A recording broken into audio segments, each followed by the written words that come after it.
Pues aquí hay varios lugares si quieren corrérselos de...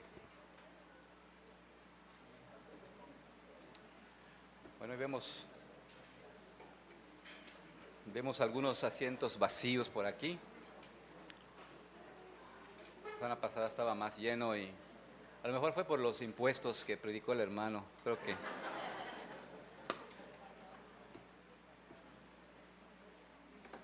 Gracias a Dios por la exposición de su palabra la semana pasada, ¿no? Donde el Señor nos señala, nos muestra, nos ubica, nos pone a reflexionar sobre nuestra vida cristiana, ¿verdad? Vamos a orar, hermanos, les invito a inclinar sus rostros. Bendito Padre Celestial, gracias te damos por este tiempo, por este momento donde nos permites estar congregados, cantar la esperanza que en Cristo nos has concedido, poder participar, Señor, con tu pueblo de las oraciones, las lecturas de tu palabra bendita. Y ahora, Señor, rogamos que nos des oídos para oír, que nos ayudes a poder comprender. Siembra, oh Señor, tu bendita palabra en nuestros corazones. Te lo rogamos en el nombre de Jesús. Amén. Bueno, pues damos gracias a Dios por esta oportunidad, ¿verdad? Y sigue siendo que podamos ser conformados, ¿verdad? Como iglesia, como el cuerpo de Cristo, conformados al corazón de Cristo Jesús. No sé cuál fue su primera impresión o la experiencia que usted enfrentó cuando vino por primera vez a la iglesia, a esta iglesia, Iglesia Bíblica La Roca. Tal vez le resultó extraño la liturgia. ¿Qué es eso de la confesión de pecados? ¿Qué es eso de...? Y estaba usted así como, ¿qué es eso, no? Porque yo no sabía de esto. Tal vez se le hizo extraño que no haya departamentos de cuna, departamento infantil, de jóvenes. Tal vez se le haya hecho extraño que cuando cantan no levantan sus manos todos, solo uno por aquí, por allá. Tal vez se le hizo extraño que no todos aplauden en los cantos, hay unos que se quedan así rígidos, firmes. Tal vez le resultó extraño que no hay danza. Puede ser que en la iglesia donde usted viene se había y esperaría usted que, ¿dónde están los danzantes aquí? Tal vez te preguntas, ¿por qué hacen esto así? ¿Por qué esto otro así? ¿Por qué esto otro lo hacen así? Tal vez te preguntas, ¿por qué no harán esto? ¿Por qué no harán lo otro? Y piensas que se debería de hacer de otra manera, como has visto en otras iglesias. Pero hermanos, aquí nos tiene el Señor, siendo iglesia, llevando a cabo el Señor su bendita obra en nuestras vidas. Hay quienes vienen a lo mejor su contexto vienen de la Iglesia Católica Romana. Otros tal vez vienen de las iglesias llamadas carismáticas. Otras de iglesias más históricas, más confesionales. Citan el credo, citan la confesión, Westminster, la confesión de Londres. Tal vez otros ni siquiera iban a la iglesia. Llegan aquí, todo eso es nuevo. En la iglesia de Roma, estamos estudiando la carta a los romanos y va dirigida a la iglesia de Roma. Podemos notar que también habían diferencias allí. Había quienes juzgaban a unos por ciertas prácticas que no les parecía. Había quienes juzgaban a quienes comían carne que había sido sacrificada a los ídolos. Y habían otros que decían, bueno, para asegurarnos de que no estamos comiendo ese tipo de carne, vamos a volvernos vegetarianos, y solo comían legumbres. Y no veían bien, juzgaban al que comía carne, porque sabían que era de los sacrificados a los ídolos. Y bueno, todo esto estaba afectando la comunión de la iglesia. ¿Cuál habría sido la solución, una buena solución para esa iglesia. Tal vez pues formar dos iglesias, ¿verdad? La iglesia de los carnívoros, la iglesia de los legumbrosos, los vegetarianos. Pero no fue esa la solución de Pablo. En medio de sus diferencias, en medio de sus costumbres, en medio de sus personalidades y trasfondos culturales y religiosos, Pablo los llama a vivir en la libertad cristiana que en Cristo tenemos. A la luz de que Cristo es nuestro Señor y es nuestro juez. Pablo tiene interés en este tema. Cuando distribuimos la lista de los que iban a predicar y los temas, yo pensé que saliendo del capítulo 11 ya del 12 iba a ser más fácil el aterrizaje, ¿no? Porque son las cuestiones prácticas. Y no. Al menos veo que este tema de la libertad cristiana, Pablo se agarra todo el 14 y una parte del capítulo 15, como 35 versículos. O sea que eso es un tema importante. Vamos a leer nuestro texto, hermanos, y vamos a abrir allá en Romanos capítulo 14. Vamos a leer la primera parte, los meros 12 versículos.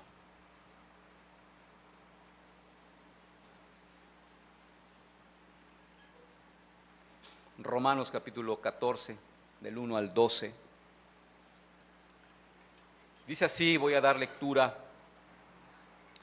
Recibid al débil en la fe, pero no para contender sobre opiniones.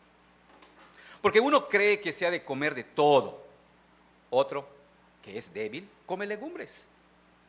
El que come no menosprecie al que no come, y el que no come no juzgue al que come, porque Dios le ha recibido. ¿Tú quién eres que juzgas al criado ajeno?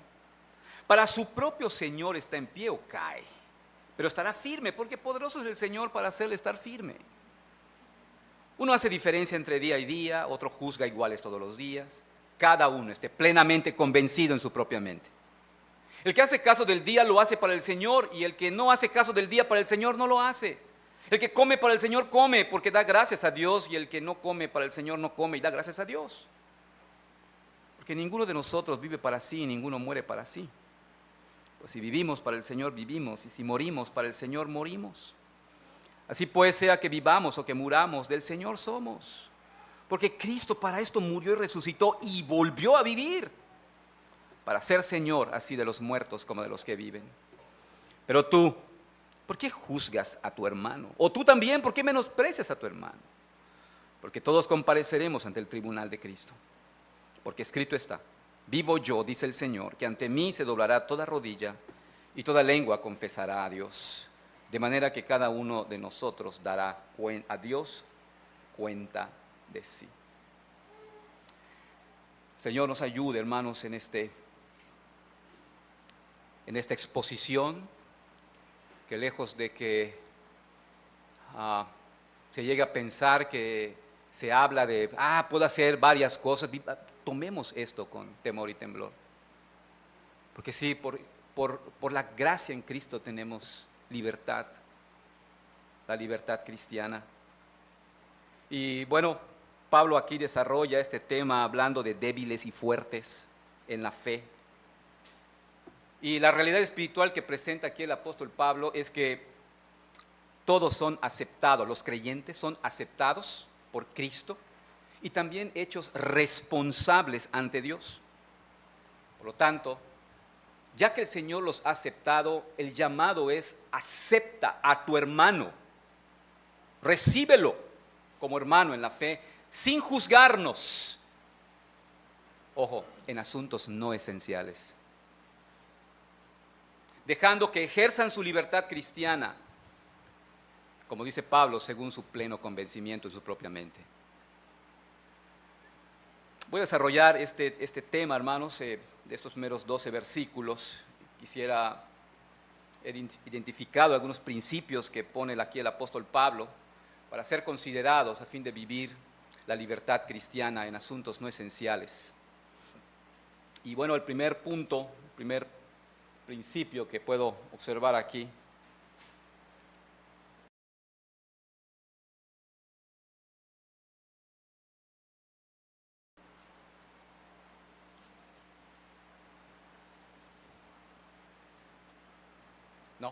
Me agarra.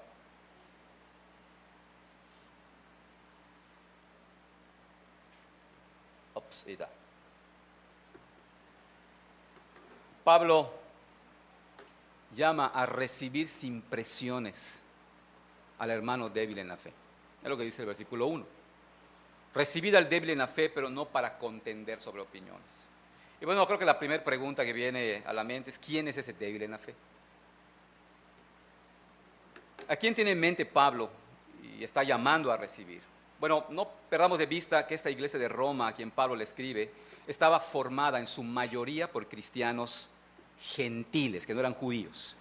Sin embargo, también se sabe que había cierta presencia de judíos que se habían convertido al cristianismo. Habían puesto su fe en Jesús, pero bueno, su contexto era judío. Se dice que los judíos romanos, dice este autor Ken Hughes, dice, los judíos romanos, los judíos que vivían en Roma, dice, superaban a los judíos de Jerusalén en su judaísmo. Como que eran queriendo defender más su judaísmo, aunque al ser ya cristianos ellos, no creían que las costumbres y los rituales de la fe eran necesarias para ser justificados ellos ante Dios, como aquellos judaizantes que querían imponer que la ley era necesario para ser salvo. Sin embargo, estos judíos cristianos muy probablemente consideraban que seguir la ley, los rituales, era la manera de vivir que agradaba al Señor. Seguir leyes referentes a la comida, seguir celebrando las festividades judías, guardando el día de reposo de manera estricta. Se ve que luchaban con algunas de estas libertades del Evangelio. Como vamos, no nos va a tocar hoy, pero en versos más posteriores, el 14, el 17, el 21, estos llamados débiles en la fe, podemos ver que no comían carne ni bebían vino. Bueno, Pablo hace aquí un llamado y dice: recibid al débil en la fe.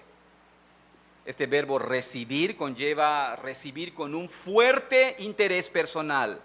Es el recibimiento cálido que los creyentes deben darse a pesar de sus diferencias.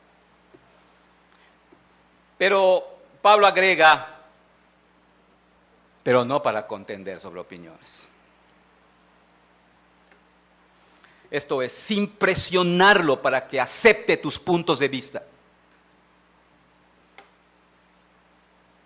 Tal conducta tendería a inducirlo a aceptar posturas sin que él tenga un pleno convencimiento.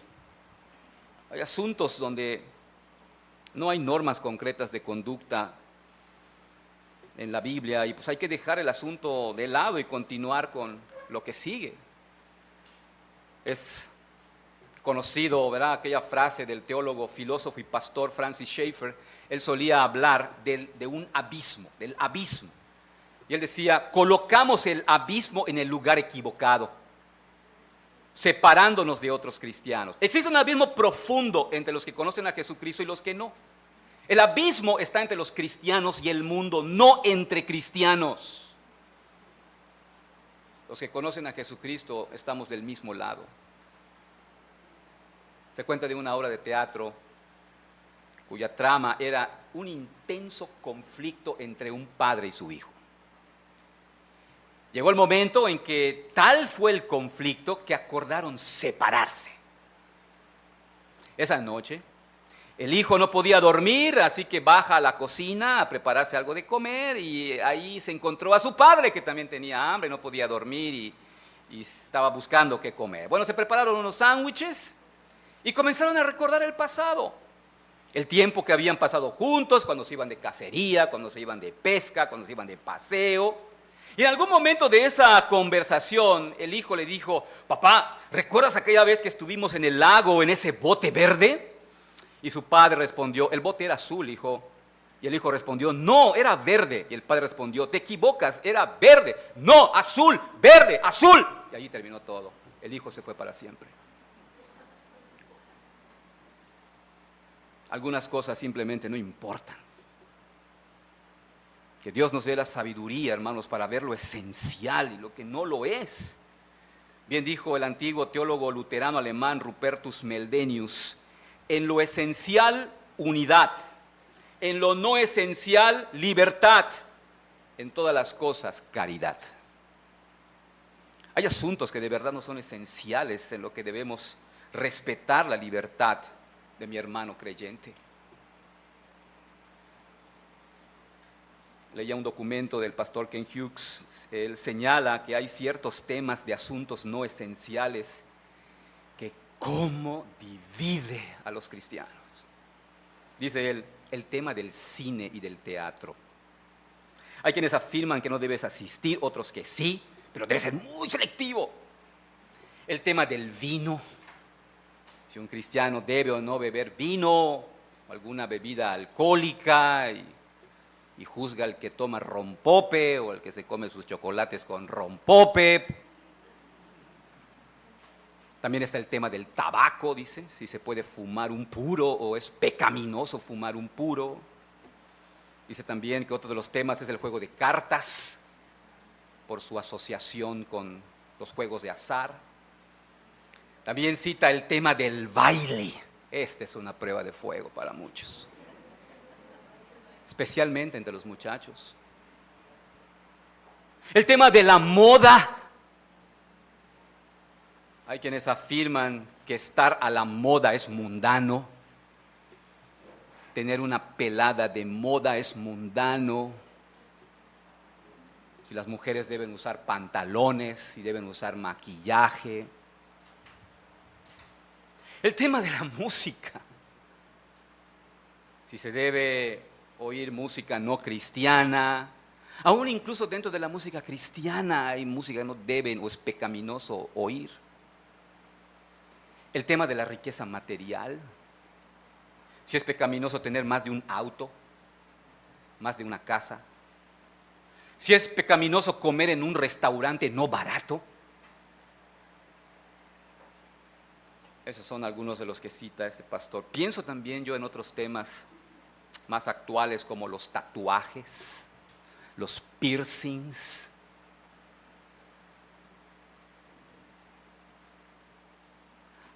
Amada iglesia, independientemente de su postura sobre estos temas, somos llamados a recibir y aceptar a nuestros hermanos que profesan fe en Cristo a pesar de diferir con ellos. Hermanos, no estamos hablando aquí de doctrinas básicas como el pecado, la deidad de Cristo, la Trinidad, la salvación por la fe, las Escrituras como nuestra regla de fe y práctica, ni tampoco de claros mandamientos bíblicos contra el adulterio, la mentira, la borrachera, etc. Estamos hablando de asuntos no esenciales. Y sí, sé que en su mente está, ¿cuáles son esos asuntos? Dímelos. Para empezar, lo que Pablo está diciendo, recibe al débil, pero no para contender sobre opiniones. Un segundo principio, evitemos el menosprecio y el juzgar a los hermanos en los asuntos no esenciales. Dice el versículo 2, porque uno cree que se ha de comer de todo, otro que es débil come legumbres. En el mundo pagano, donde se desarrollaba este tema en el tiempo de Pablo, se practicaba el ofrecimiento de animales en sacrificios en los templos paganos. Ahora, después que un animal era ofrecido en sacrificio a los dioses, ¿qué creen que pasaba con esos animales, esa cantidad de animales? No se incineraban ni se tiraban, no se vendían. Se iban a los mercados y ahí se vendía la carne y era carne ofrecida a los ídolos paganos. ¿Qué debía hacer un cristiano si iba a casa de un amigo y le ofrecían comer ese tipo de carne? ¿Debería comer o no comer? Había quienes creían que para evitar llegar a comer esas carnes, decidieron hacerse vegetarianos. Y es lo que Pablo dice. Uno cree que se ha de comer, no te cree, habla de fe. Estoy convencido de que yo puedo comerlo. Y hay otros que dicen, no se debe comer, vamos a ser vegetarianos, solo vamos a comer legumbres para evitar cualquier peligro. Pablo está describiendo algo aquí. No está diciendo cuál es la postura. Pablo agrega, versículo 3. Aquí está el punto. El que come no menosprecie al que no come. Y el que no come no juzgue al que come. Y agrega, porque Dios le ha recibido. Pablo exhorta tanto al que come como al que no come. El que come lo hace porque siente la libertad para comer de todo. Pero Pablo los exhorta a no menospreciar al que no come. El verbo menospreciar describe una actitud de superioridad religiosa. El que no come, probablemente esas carnes asociadas a la idolatría, es ese creyente al que Pablo se refiere como débil. Y también Pablo lo exhorta a no juzgar a quienes se sienten libres de comer cualquier cosa. Ambos extremos destruyen la comunión de la iglesia. Y da la razón, porque Dios le ha recibido. Si Dios ya lo ha recibido, ¿quién soy yo para rechazarlo? Note esta frase final, hermanos. Noten esta frase. El que no come, no juzgue. Como que Pablo aterriza en un bando específico. ¿Quién es el que no come? ¿El débil o el fuerte? Es el débil. Pablo está refiriéndose al débil. Y le dice, no juzgues al que come, porque Dios le ha recibido. Se dirige a los débiles, a los que asumen que si alguien come de todo, viola la ley de Dios. Y Pablo les recuerda a estos débiles que Dios le ha recibido y no se le debe condenar. Note que se nos deja ver que a Pablo le preocupa que el hermano más débil no se convierta en el señor de la conciencia de los hermanos más fuertes. Dice el pastor Montgomery Boyce, Pablo está preocupado de que la comunión de la iglesia sea rehén de los escrúpulos de los hermanos débiles. Llega un momento en que ellos se quieren convertir en los señores de la conciencia de los que ejercen su libertad. El principio acá, ni menosprecies al que cumple por motivos de su conciencia. Y el otro punto, no juzgues, no lo condenes, no lo taches como un pecador no arrepentido. Pablo sigue avanzando. Un tercer principio, al Señor le corresponde juzgar a sus siervos. Si Dios ha aceptado a los que comen, a los fuertes, entre comillas, no cabe entonces que los débiles usurpen el lugar de Dios y los juzguen. Así que Pablo se sigue dirigiendo a los débiles y les dice, versículo 4, ¿tú quién eres? Que juzgas al criado ajeno. Para su propio Señor está en pie o cae, pero va a permanecer firme porque poderoso es el Señor para hacerle estar firme. Con esta analogía del criado ajeno, Pablo deja claro que el criado le rinde cuentas a su señor. Y si se mantiene en pie o cae, le compete a su amo. Si se mantiene en pie o cae, es asunto de su amo. Por esto Pablo explica que cada creyente pertenece al Señor. Como también así escribió en su carta en 1 Corintios 6:20, habéis sido comprados por precio. Glorificad pues a Dios en vuestro cuerpo y en vuestro espíritu, los cuales son de Dios.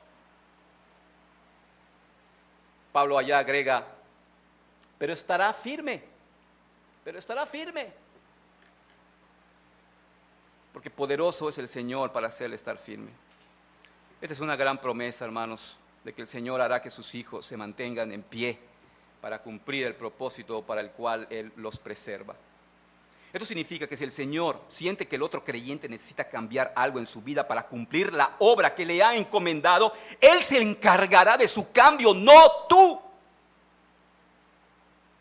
Pero si el Señor no ha intervenido aún para cambiar esa conducta, es porque no es importante ni necesario. Aunque es posible que lo que te preocupa tanto que tu hermano deje de hacer realmente no importe. Al Señor le compete juzgar el desempeño o fidelidad de su siervo, no a ti. Se cuenta en una ocasión, este pastor Charles Spurgeon, que fue criticado por viajar a las reuniones en un vagón de primera clase.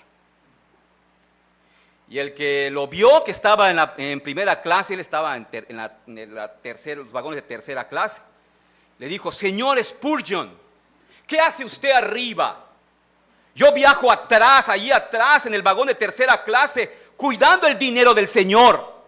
Y Spurgeon respondió: yo estoy aquí arriba, en el vagón de primera clase, cuidando al siervo del Señor. ¿Quién estaba en lo correcto? Para su propio Señor está en pie o cae. Si tu hermano en su servicio al Señor ve las cosas diferentes a ti y actúa de manera diferente a la tuya, no es motivo para menospreciarlo ni juzgarlo. Tú no eres su Señor, es Cristo. Él lo compró por precio de sangre. No le rinde cuentas a ti, sino al Señor. Déjaselo a Él. Y recuerda que Jesús se preocupa por ellos y está más interesado que tú en que vivan una vida recta y espiritualmente provechosa. No olvides que Él ya lo recibió tal como es. Fue recibido no por su propia justicia, sino por la obra de Jesucristo. La base de su aceptación no son sus obras. No tienes que estar de acuerdo con que todo lo que la otra persona hace, pero sí debes tener comunión con Él, porque Dios mismo lo ha aceptado. Por gracia hemos sido salvos, y eso es don de Dios, no por obras para que nadie se gloríe. Dejemos que el Señor se ocupe en corregir lo que debe ser corregido en tu hermano, en esos asuntos no esenciales. No asumamos el papel de juez y amo. Debemos dejar espacio a la conciencia de nuestros hermanos en Cristo. Un siguiente principio que podemos ver. Asegurémonos de tener un pleno convencimiento bíblico para vivir la libertad que tenemos en Cristo. Versículo 5. Dice: uno hace diferencia entre día y día. Otros juzgan iguales todos los días. Cada uno esté plenamente convencido en su propia mente. Pablo habla de la observancia de ciertos días. ¿Pero qué días son los que tendría Pablo en mente? Bueno, no lo dice, no entra en detalles aquí. Pero bueno, ya que la raíz del problema entre los fuertes y los débiles eran relacionadas con las preocupaciones judías de la ley, puede tener en mente la observancia de los días, las festividades que eran importantes en el judaísmo, los días regulares de ayuno, los días de reposo, el Sabbat. Bueno, esperaríamos que el día de reposo, el Sabbat, estuviera al menos involucrado, ya que la observancia del Sabbat, del día de reposo, del sábado, junto con las leyes de lo que se podía comer o no se podía comer, era un distintivo judío. Y bueno, había sido un punto de tensión en otras partes también de la iglesia naciente. Pablo agrega acá: cada uno esté plenamente convencido en su mente. Hermanos, esta frase conlleva la idea de un examen serio. Dice este teólogo suizo Godet: cada uno esta frase conlleva la idea de un examen serio, estar lleno hasta el borde, denota un estado de convicción que no deja lugar a la menor vacilación. Vemos que Pablo está dispuesto a tratar a cada creyente como una persona responsable y reflexiva. Cada uno esté plenamente convencido en su propia mente. Pero ojo, Pablo le habla a creyentes. Le habla a creyentes a quienes ya les dejó claro que han sido justificados por la fe en Cristo Jesús, capítulo 5. Le habla a creyentes a quienes ya les dijo que han sido liberados de la esclavitud del pecado. Les habla a creyentes a quienes ya les dejó claro que por la misericordia del Señor han sido recibidos y aceptados. Le habla a creyentes a quienes ya les dijo: no os conforméis a este siglo, sino transformaos por medio de la renovación de vuestro entendimiento. le habla a creyentes a quienes ya les dijo que en lo que se requiere diligencia no deben ser perezosos. El estudio de la palabra de Dios es uno de esos asuntos que requiere diligencia y no ser perezosos. Les habla a creyentes a quienes ya les dijo que deben estar gozosos en la esperanza, sufridos en la tribulación, constantes en la oración. Pablo no les resuelve el asunto diciéndoles cuál es la postura correcta. Tal vez algunos hubieran preferido, pero no, Pablo, dinos sí o no se debe comer. Sí o no se debe guardar este día. No les dice cuál es la postura correcta. Les deja la responsabilidad. Cada uno esté plenamente convencido en su propia mente. Les deja la responsabilidad. Y estamos en el entendido que es una mente renovada por la constante transformación del poder del Evangelio. Todo cristiano debe ser diligente en estudiar la palabra, en orar, en buscar el consejo bíblico, no dejarse llevar por lo que le dicta su corazón. Recuerda que el corazón es engañoso y perverso. Si vas a hacer diferencia entre día y día, o si vas a juzgar iguales todos los días, debes estar plenamente convencido en tu propia mente. Pero otra vez, es una mente que está siendo renovada por la bendita palabra de Dios. Pablo agrega, versículo 6, el que hace caso del día, para el Señor lo hace. Y el que no hace caso del día, para el Señor no lo hace. El que come, para el Señor come porque da gracias a Dios. Y el que no come, para el Señor no come y da gracias a Dios. Pablo une los dos ejemplos del comer y de la observancia de los días y afirma que es posible servir al Señor en ambas maneras, haciendo caso del día y no haciendo caso del día, comiendo o no comiendo.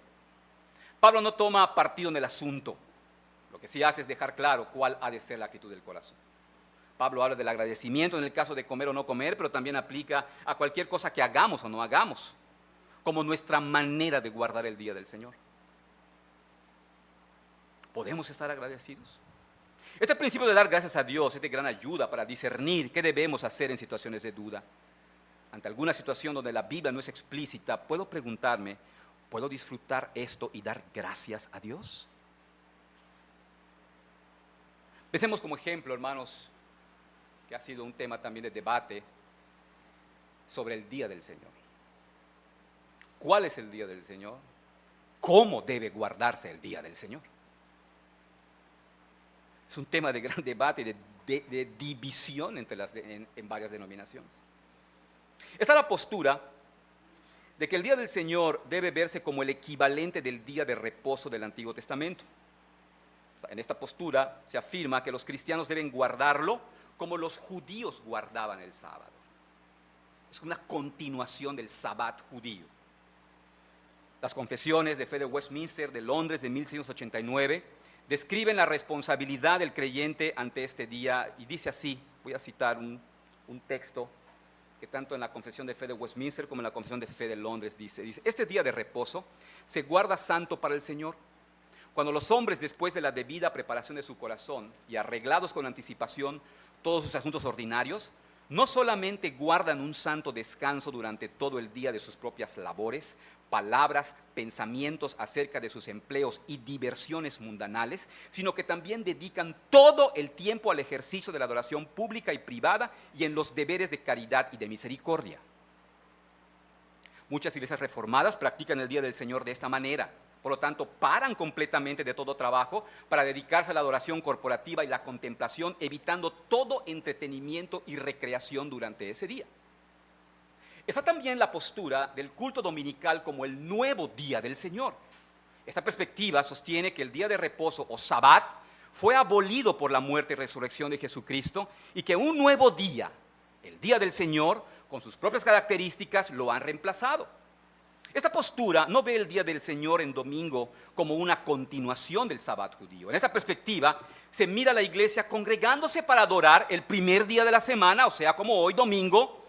Y a diferencia de nuestros tiempos, en el primer siglo, el primer día de la semana no era un día libre para los trabajadores, se trataba como un día normal, por lo que la iglesia se reunía los domingos por la tarde-noche después de un día normal de trabajo.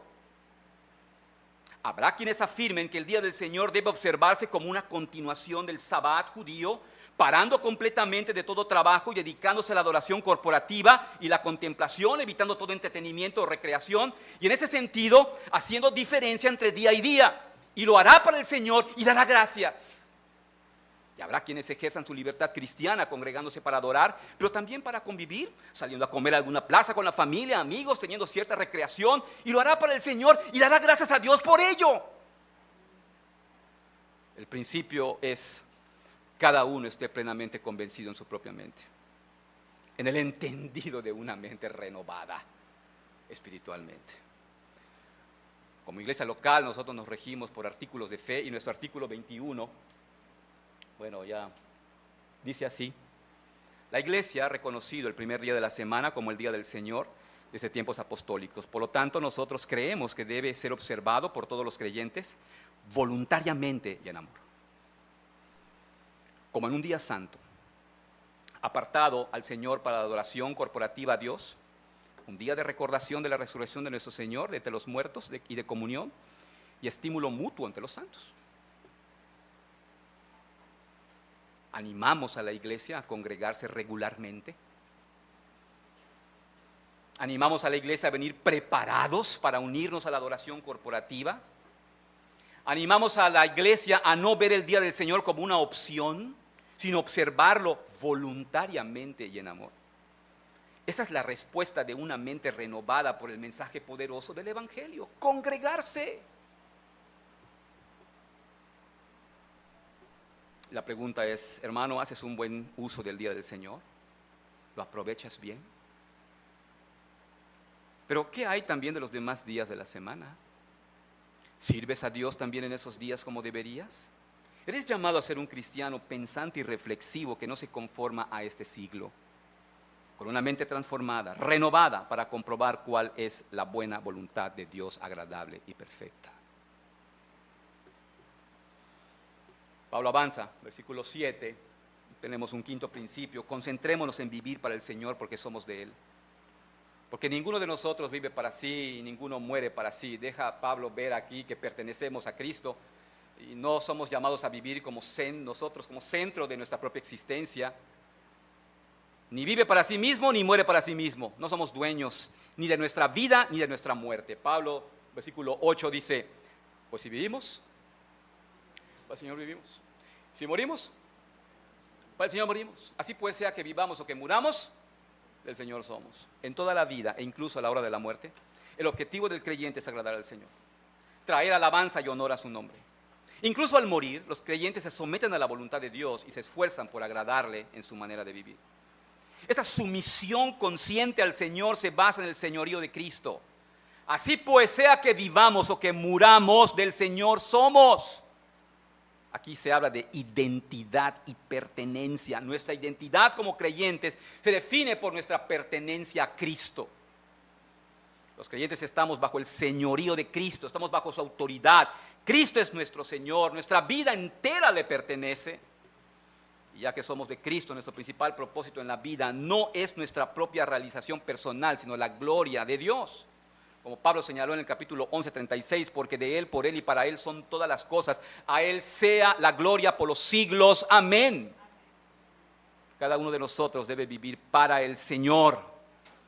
Y miren, Pablo reafirma el señorío de Cristo diciendo: porque Cristo para esto murió y resucitó y volvió a vivir para ser Señor, así de los muertos como de los que viven. Cristo siempre ha sido el Señor de todas las cosas. Pero Pablo aquí escribe sobre el señorío especial de Jesús sobre su pueblo. Y dice que se ha convertido en su Señor al morir por ellos y luego resucitar. Con su muerte logró su liberación del terrible castigo y el poder del pecado. Y con su resurrección ha establecido una relación continua con ellos. Por eso los guía, los protege, los salva día a día hasta que finalmente lleguen a estar con Él en su presencia. Pero note que Pablo no solamente señala murió y resucitó, sino dice volvió a vivir. Parece ser que está repitiendo, pero está hablando aquí de la continuidad de su reino. Es Señor.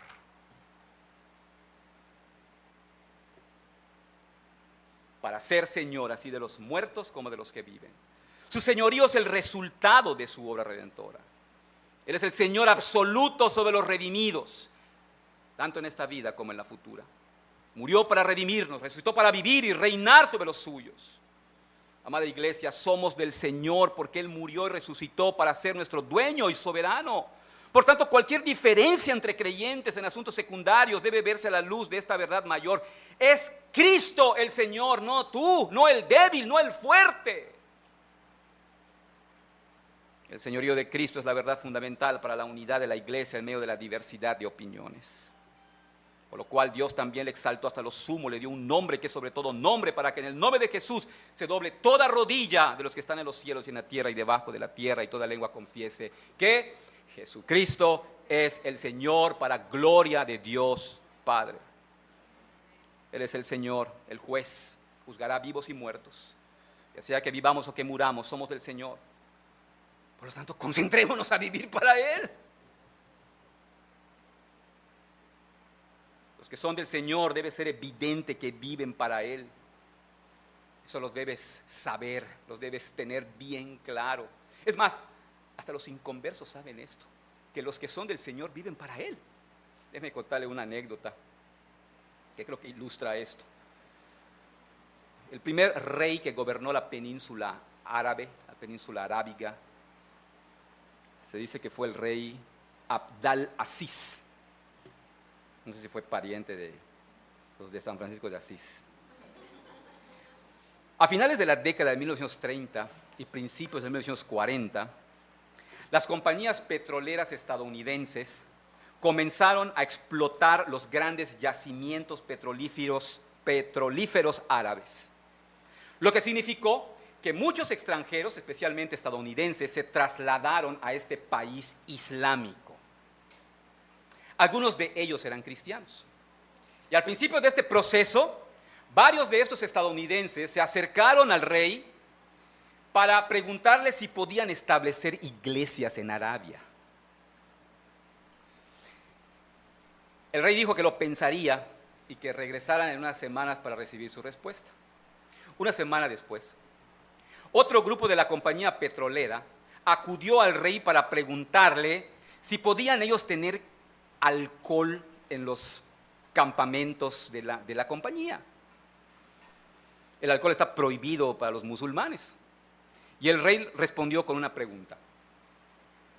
Si pudieran tener iglesias o alcohol, ¿cuál de los dos elegirían? Bueno, eso se convirtió en un asunto importante para la compañía y se fueron a pensar cuidadosamente la respuesta. Finalmente, regresaron los estadounidenses y dijeron que escogían el alcohol. Entonces el rey Abd al-Aziz respondió: si hubieran dicho iglesias, les habría dado permiso para tener ambas. Pero como eligieron alcohol, no pueden tener ninguna. Este gobernante musulmán comprendió que si las personas están bien con Dios, se puede esperar que ellos organicen su vida de forma responsable, no solamente para sí mismas, sino también para los demás. Pero si no se someten a Dios, no se puede confiar en que ellos serán responsables. Los que son del Señor viven para el Señor. Y aún en asuntos no esenciales es evidente que son del Señor. Sea que vivamos o que muramos, el Señor somos. Somos del Señor. Amados hermanos, concentrémonos en vivir para Él. Y cuando muramos, dice el texto, que también seremos del Señor. Qué gran consuelo tenemos aquí al partir. Finalmente, el último principio que observo acá es un llamado a vivir con la conciencia de que todos daremos cuenta de nuestra vida cristiana, de nuestra libertad cristiana. Todos daremos cuenta. Versículo 10, pero tú, ¿Por qué juzgas a tu hermano? O tú también, ¿por qué menosprecias a tu hermano?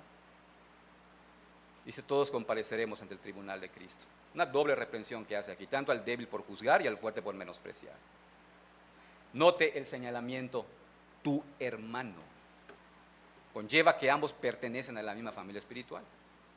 Entonces, tanto el juzgar como menospreciar al hermano es una contradicción del amor cristiano, como ya dejó claramente Pablo en el capítulo 12, amándoos los unos a los otros con amor fraternal, dándoos preferencia con honra los unos a los otros. Y Pablo agrega, porque todos compareceremos ante el tribunal de Cristo.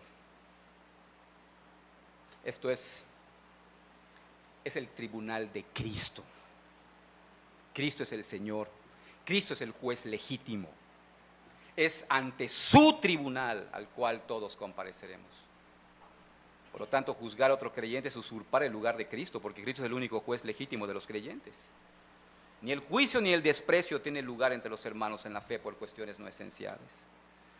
Cada uno debe vivir con conciencia limpia delante del Señor, sabiendo que rendirá cuentas personalmente. Pablo para eso cita el Antiguo Testamento, porque escrito está: vivo yo, dice el Señor, que ante mí se doblará toda rodilla y toda lengua confesará a Dios. Es la cita de Isaías 45:23. Un solemne recordatorio de cómo Dios ha dicho que toda persona que haya vivido comparecerá ante Él para juicio, para rendir cuentas. Y Pablo repite su punto en el versículo 12, de manera que cada uno de nosotros dará cuenta de sí. La frase cada uno de nosotros nos incluye a ti y a mí. Es un asunto que nos debe llevar a tomar en serio nuestra vida cristiana. Puede ser que el hecho que afirma Pablo de que todos compareceremos en el tribunal de Cristo nos resulte extraño. ¿Yo voy a ser juzgado? ¿No dijo Jesús, el que oye mi palabra y cree al que me envió tiene vida eterna y no vendrá condenación, mas ha pasado de muerte a vida? ¿Por qué debo comparecer ante el tribunal de Cristo? ¿Significa que aunque soy cristiano voy a ser juzgado? Bueno, la Biblia habla de varios juicios. Habla de un juicio sobre las naciones gentiles, de un juicio sobre Israel, del juicio final sobre Satanás, del juicio final sobre los incrédulos ante el gran trono blanco. Todos estos juicios implican castigos de Dios a individuos o naciones por pecados específicos. Implican muerte espiritual o eterna y el sufrimiento en el infierno. Pero en el caso de este juicio ante el tribunal de Cristo que habla aquí Pablo, es un juicio a creyentes. Y la comparecencia ante el tribunal de Cristo se distingue de los otros juicios en que no implica muerte ni sufrimiento espiritual. Pero los seguidores de Cristo deben rendir cuentas por lo que han hecho en esta vida para ser recompensados o no recompensados por Dios. Se menciona esto en 2 Corintios 5:10 también, que todos nosotros compareceremos ante el tribunal de Cristo para que cada uno reciba lo que haya hecho estando en su cuerpo, sea bueno o sea malo. Ahora, la frase tribunal de Cristo que usa acá, no sé si está aquí, tribunal, es una palabra griega, la debo mencionar porque tiene que ver con los juegos, es la palabra bimá, el bimá de Cristo. No se refiere al asiento del juez en un tribunal, sino más bien al estrado donde se sentaban los árbitros y los jueces en una competición atlética. Era el lugar desde el cual quienes triunfaban en la competición eran recompensados con una corona de laurel, y desde el cual quienes infringían las reglas eran descalificados o desaprobados. Entonces, la palabra que se usa allá, en 1 Corintios 3, 13, 15, creo que está aquí, es donde Pablo dice: la obra de cada uno será manifiesta. Está hablando del tribunal de Cristo. Ese día lo declarará, pues por el fuego será revelada. La obra de cada uno, sea cual sea, el fuego la probará. Y dice allí, en el versículo 15, si la obra de alguno se quemare, él sufrirá pérdida, si bien él mismo será salvo. No se está refiriendo a esos juicios del gran trono blanco, pero sí es una comparecencia. Hemos notado que Pablo, ¿verdad?, en Romanos 8, 38 y 39, no se preocupa de su salvación eterna, no teme ser enviado al infierno. Él dice: nada me puede separar del amor de Dios, pero es consciente que tendrá que comparecer ante el tribunal de Cristo para rendir cuentas a Cristo, el Señor y juez. Pablo se mira él mismo entre los que van a comparecer. cada uno de nosotros dará cuenta de sí. Pues tal vez te preguntas, ¿y qué daré cuentas? ¿De qué daré cuentas? Buena pregunta. Jesús habló de las palabras que hayas dicho. Toda palabra ociosa. En Efesios dice, ninguna palabra corrompida salga de vuestra boca. De lo que hablas, de la manera como te diriges a tu prójimo, de la manera como te diriges a tu hijo, de la manera como te diriges a tu padre. Somos responsables de las palabras que salen de nuestra boca. Somos llamados a edificar con nuestra manera de hablar. Pero sabe, también en la Biblia se dice que Dios también escucha nuestras palabras buenas, fieles y verdaderas y las recuerda. Mire lo que dice Malaquías. Los que temían a Jehová hablaron cada uno a su compañero y Jehová escuchó y oyó y fue escrito libro de memoria delante de él para los que temen a Jehová y para los que piensan en su nombre. Esto es una gran motivación, hermanos, para seguir el principio bíblico de hablar palabras que edifican. También somos responsables de los talentos que Dios nos ha dado. Rendiremos cuentas. Jesús contó, ¿se acuerdan aquella parábola de un dueño de una hacienda que dejaba para que administraran sus siervos? Les dio cantidades de talentos y luego regresó para pedirles cuentas.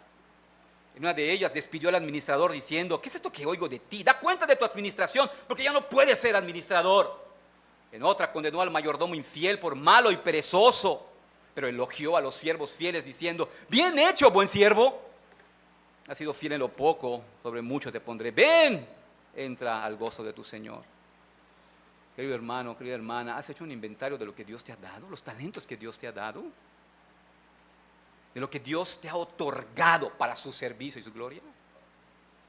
La formación que el Señor te ha permitido tener, la inteligencia que te ha dado, la salud, las oportunidades que te ha concedido, la economía que te ha dado.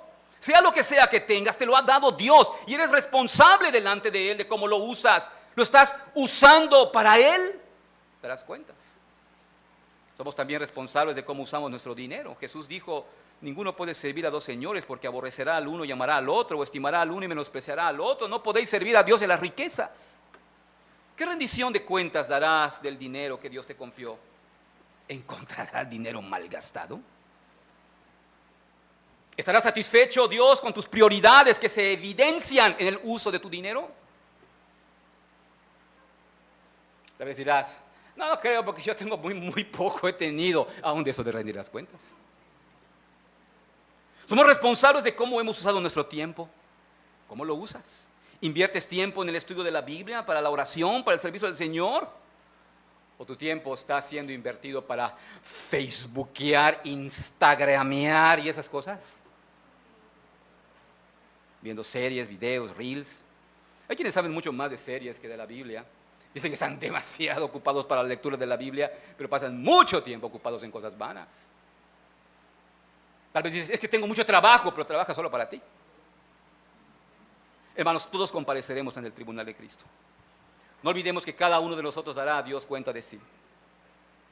Si sabes que has criticado a tu hermano, si sabes que has murmurado de él, si sabes que lo desprecias, aunque nadie esté enterado, el Señor lo sabe y darás cuentas de ello. Ese desprecio un día será revelado. Así que es preferible y conveniente lidiar con esto aquí mismo, mediante el arrepentimiento y confesión, antes de que sea revelado. Y cuando sea revelado tú puedas decir, sí, Señor, sé que lo hice, pero me arrepentí de eso, lo confesé y pedí perdón.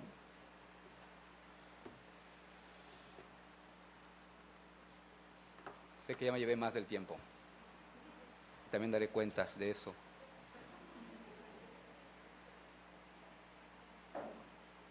Amada iglesia, nuestra congregación se conforma de creyentes, unos débiles, llamados débiles en ciertas áreas y otros fuertes en otras ciertas áreas.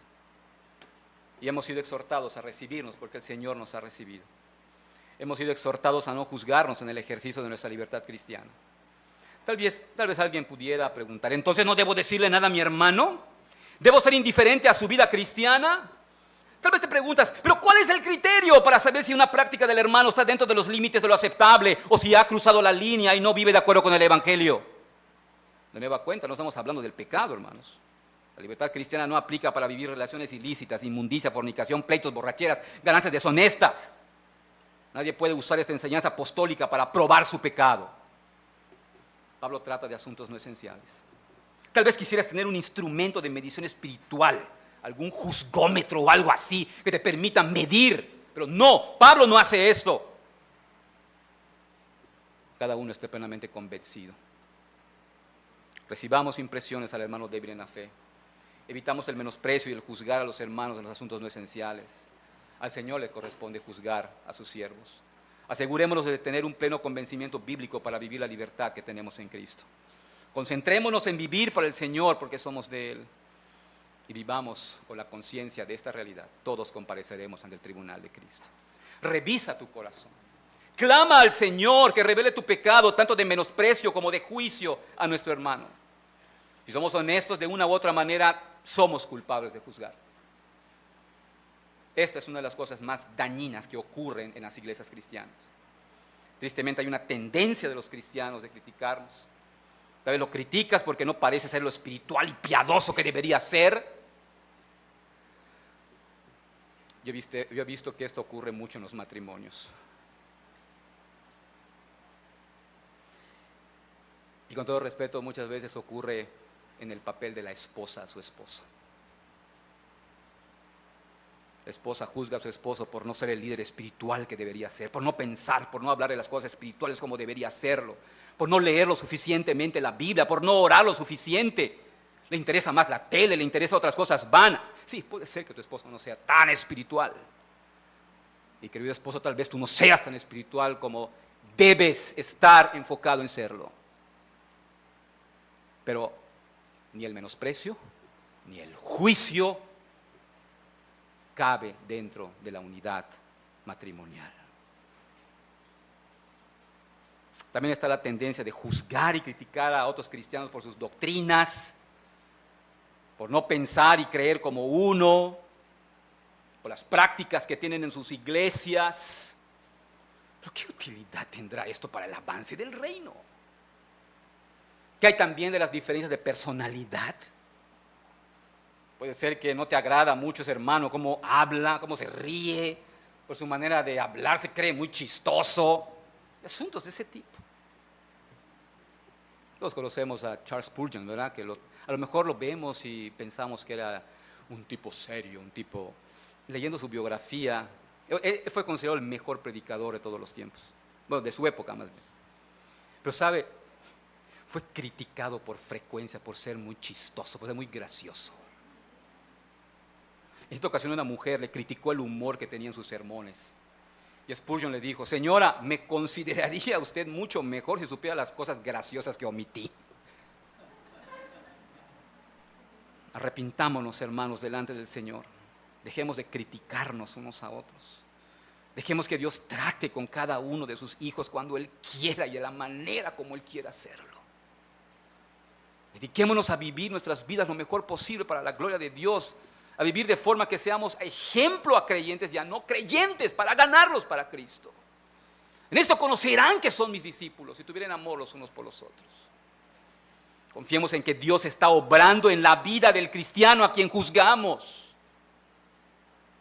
Debemos poner fin a este comportamiento, dice Pablo. Reciban al débil, pero no para contender sobre opiniones. Esforcémonos en la gracia para edificar el cuerpo. Juzgar destruye. Pablo deja claro en este pasaje también que Cristo es Señor, los muertos como de los que viven. Para esto murió, resucitó y volvió a vivir. Tal vez has venido hoy a la iglesia y estás luchando con un pecado. Tal vez estás viviendo en esclavitud al pecado. Y sabes perfectamente que el pecado es tu amo y Señor. Y te maneja y te controla y te ha esclavizado por mucho tiempo. Y sabes, como esclavo del pecado, vives siendo enemigo de Dios. Vives en rebeldía a su voluntad. Pero aquí hay buenas noticias. Cristo es el Señor y amo amoroso que ofrece liberarte de la esclavitud de tu pecado y convertirte en su siervo para que disfrutes de una gozosa comunión con Dios. Murió la muerte que te correspondía morir por tus pecados, pero no quedó en la tumba muerto, resucitó sobre la muerte, triunfando sobre la muerte, volvió a vivir y reina para siempre.